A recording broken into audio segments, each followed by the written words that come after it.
सूरज इकडे सगळ्यांना त्याची लव्ह स्टोरी सांगताना दिसतोय आणि त्यावरती अभिजित भलताच खुश आहे की त्याची प्रेम करण्याची पद्धत सुद्धा किती सरळ आहे। चला तर बघूयात सूरज इकडे काय सांगतोय। तर इथे गार्डन एरियामध्ये टीम बी चे सदस्य बसलेले असतात आणि सूरज सांगतो की अहो काल परवा ती माझ्या स्वप्नात आलेली, आणि हे सांगताना सूरजचे हावभाव, त्याचे एक्सप्रेशन, तोंडावरचं हसू काही वेगळंच असतं।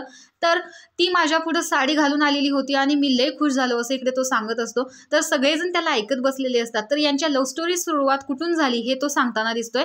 तर तो त्याच्या पिवळ्या कट्ट्यावरती बसायचा आणि शाळेला जाताना ती मुलगी सायकलीवरून जायची, येताना पण तिकडूनच यायची। त्यामुळे तो जाताना आणि येताना बरोबर टायमामध्ये तिथं त्याच्या कट्ट्यावरती बसायचा आणि ती हलकी अशी त्याच्याकडे बघून, तिरकस बघून हसायची आणि तो तर तिच्याकडेच बघत असायचा।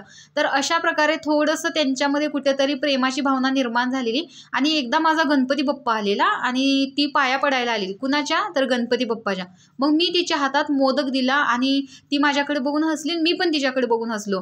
तर मला ना आजपर्यंत अशी डेअरिंगच होत नाही की एखादं गुलाबाचं फुल घ्यावं, कुणाला तर प्रपोज करावं किंवा गुडघ्यावर बसून ते फुल त्या मुलगीला द्यावं, असं इकडे सूरज सांगतोय। तर अभिजित सांगतो की याची लव्ह स्टोरीची पद्धत पण किती वेगळी आहे ना, असं ऐकत बसावं वाटतं, इतके सरळ मार्गाचे विचार आहेत याचे। तर तुम्हाला सूरजचे हे विचार कसे वाटतात हे कमेंट बॉक्समध्ये नक्की सांगा। आणि तुम्हाला सूरजची लव्ह स्टोरी आवडली असेल तर व्हिडिओला लाईक नक्की करा। तर अशाच व्हिडिओच्या अपडेटसाठी आपल्या चॅनेलला सबस्क्राईब करा। तोपर्यंत बाय।